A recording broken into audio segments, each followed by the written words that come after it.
Hello, this is a Bechstein grand that's sold and it's going abroad, and we need to recover the keys. Unfortunately, they're reasonably good ivories.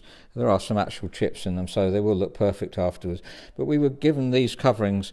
We've never used them before. They're not our standard ones, but the client thought, researched and thought that that was going to be the best one. But we think it's just far too creamy, really.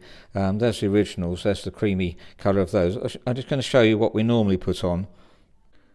This repolished Bechstein upright. I've just featured a video on this actually, and that's been recovered, you see, with I think it's off-white, very off-white. It's not sort of brilliant white, and I think it's just the right colour really for the polish.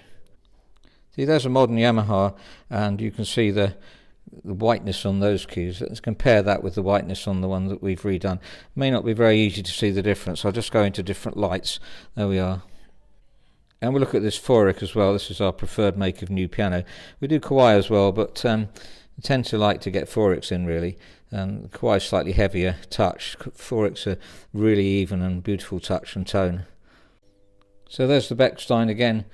I don't think it is, but you might say it's just slightly too white, but it's very off-white. Hopefully you can flip back and see the comparison.